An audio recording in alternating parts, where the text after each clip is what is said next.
ഒരു പരിപ്പ് ചോറാണ് ഇന്ന് ഉണ്ടാക്കണത് കേട്ടോ. പരിപ്പ് ചോറ് നമ്മുടെ തമിഴ്നാട്ടിലൊക്കെ ഉണ്ടാക്കണ മാതിരി പരിപ്പ് ചോറ്. അതിന് ആദ്യം എന്താ എടുക്കണമെന്ന് വെച്ചാൽ പൊന്നിയരിയാണ്. അത് ഒരു 3/4 കപ്പ് പൊന്നിയരിയും 1/4 ഗ്ലാസ് നമ്മുടെ സാമ്പാറിനൊക്കെ ഉപയോഗിക്കുന്ന പരിപ്പ്. അപ്പോൾ ഏത് അളവ് എടുക്കണോ അതിന് 3/4 കപ്പ് പൊന്നിയരി എടുക്കുക, 1/4 കപ്പ് നമ്മുടെ സാമ്പാർ പരിപ്പ് എടുക്കുക. അപ്പോൾ രണ്ടും കൂടെ 1 കപ്പായില്ലേ, ആ 1 കപ്പിന് 1.5 കപ്പ് വെള്ളമാണ് കണക്ക് കേട്ടോ. പിന്നെ ഇത് നെയ്യ് എടുത്തിട്ടുണ്ട്, അത് ലാസ്റ്റ് ഇടാനുള്ളതാണ്. ഇത് വറുക്കാനുള്ളത് ചെറിയ ഉള്ളി, വെളുത്തുള്ളി, പച്ചമുളക്, കരിവേപ്പിൻ്റെ ഇല, 1 പട്ട, 1 ഗ്രാമ്പ്, പിന്നെ മല്ലിയില, പിന്നെ മഞ്ഞൾപ്പൊടി, വെളിച്ചെണ്ണ, സോമ്പ്, ഇതിൽ പെരിഞ്ചീരകം, തമിഴ്നാട്ടിൽ സോമ്പ് എന്ന് പറയുക, പിന്നെ വറുത്ത് കൊട്ടാനായിട്ട് കടുക്, ഉഴുന്നുപരിപ്പ്, ഉപ്പ്. ഇതാണ് ആകെ വേണ്ട ഐറ്റംസ് കേട്ടോ. എല്ലാം റെഡിയാക്കി വയ്ക്കുക, പെട്ടെന്ന് ആവാൻ പറ്റും. ഫസ്റ്റ് ചെയ്യേണ്ടത് ഈ അരിയും പരിപ്പും കൂടെ നമ്മളൊരു 10 മിനിറ്റെങ്കിലും വെള്ളത്തിൽ കുതിർക്കാൻ വെക്കണം. കുതിർത്ത ശേഷം ഞാൻ പറയാം കേട്ടോ. ഇപ്പം നമ്മുടെ കുക്കർ ചൂടായിട്ടുണ്ട്. ഞാൻ അതിലേക്ക് വെളിച്ചെണ്ണ ഒഴിക്കണം കേട്ടോ. വെളിച്ചെണ്ണ ഒഴിച്ചു. ഉള്ളിയൊക്കെ വഴറ്റാൻ വേണ്ടിയില്ലേ, അപ്പോൾ അതിനുള്ള വെളിച്ചെണ്ണ ഒഴിച്ചിട്ടുണ്ട്. പിന്നെ അതിലേക്ക് കുറച്ച് ഉഴുന്നുപരിപ്പ് ഇട്ടു. അതൊന്ന് ലേശം ഒന്ന് ചോർന്ന് വരുമ്പോൾ കടുകിടും. കടുകും പെരിഞ്ചീരകവും ഇടാം കേട്ടോ.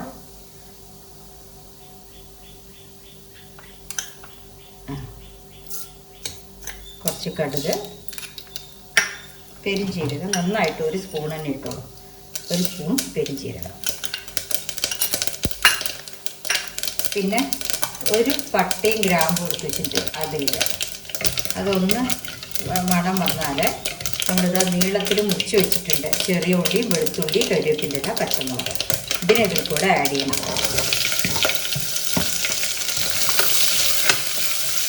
ഇത് വേഗമാവും. പെട്ടെന്ന് കുട്ടികൾക്കൊക്കെ സ്കൂളിലേക്ക് കൊടുത്തയക്കാനോ അല്ലെങ്കിൽ ജോലിക്ക് പോകുകയോ ട്രാവലിങ്ങൊക്കെ കഴിക്കാൻ നല്ല ടേസ്റ്റുള്ള സാധനമാണ് കേട്ടോ. ചെറുതായിട്ടൊന്ന് മൂത്ത് വരണം.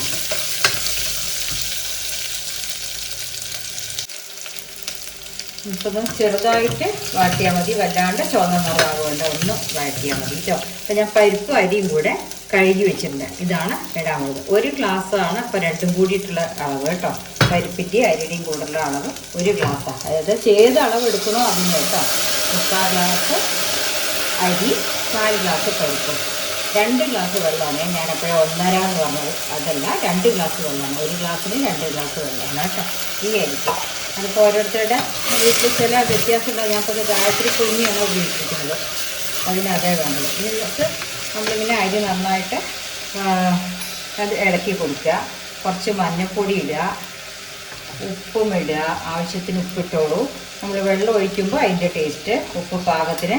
അരിയിൽ എന്താണ് വെള്ളം ഒഴിച്ച ശേഷം നമ്മൾ നോക്കുമ്പോൾ എന്താണ് ഉപ്പിൻ്റെ അളവ് വെച്ചാൽ അതാണ് ആ ചോറിലുണ്ടാവുക. അത് മാത്രം ഒന്ന്. ഇനി ഇതിലേക്ക് നമ്മൾ വെള്ളം ഒഴിക്കണം. അരി നന്നായിട്ട് എണ്ണയിലൊന്ന് വഴറ്റ് വന്നിട്ടുണ്ട്. ഇനി അത് നമ്മൾ ആ കപ്പിനെടുത്ത അളവാണ് കേട്ടോ. എനിക്കിപ്പോൾ 1 ഗ്ലാസ് കുറച്ചും കൂടെ എടുത്തു. നമ്മൾ ഈ കപ്പിനാണ് 2 കൂടിയിട്ട് എടുത്തത്. അതിന് 2 കപ്പ് വെള്ളമാണ് ഒഴിച്ചിരിക്കുന്നത്. ഉപ്പ് നമ്മളിപ്പോൾ തന്നെ നോക്കിക്കോളൂ, വേറെ ഒന്നും വേണ്ട. ഇനി ഉപ്പ് നോക്കിയ ശേഷം അതിൽ കുറച്ച് നെയ്യ് ഒഴിക്കുക. ആ മല്ലിയില ഇട്ടിട്ട് 1 സ്റ്റീം വന്നാൽ മതി, നമ്മുടെ പരിപ്പ് ചോറ് റെഡിയാവും. 1 സ്റ്റീം വന്നാൽ സ്റ്റീമിൻ്റെ ചൂട് പോയ ശേഷം തുറക്കാവും. ലേശം കൂടെ ഉപ്പ് വേണം. ഇനിയിപ്പോൾ അതിലേക്ക് ഞാൻ മല്ലിയില പൊട്ടിച്ചിട്ടുണ്ട്, അത് ഒന്നിട്ടു. 1 സ്പൂണ് നെയ്യ് ഒഴിക്കുക. 1 സ്പൂണ് നെയ്യ് ഇട്ടു. ഇനി നമ്മൾ കുക്കർ അടച്ച് വെച്ചിട്ട് ഒറ്റ വിസിൽ, ഒറ്റ സ്റ്റീം വന്നാൽ മതി. എന്നിട്ട് അടുപ്പ് ഓഫ് ചെയ്ത് 15 മിനിറ്റോ 10 മിനിറ്റായിട്ട് ചൂടാറിയ ശേഷം മാത്രം തുറന്ന് നോക്കിയാൽ മതി. നമ്മുടെ പരിപ്പ് ചോറ് റെഡി ആയിരിക്കും. അങ്ങനെ നമ്മുടെ പരിപ്പ് ചോറ് റെഡി ആയിട്ടുണ്ട് കേട്ടോ.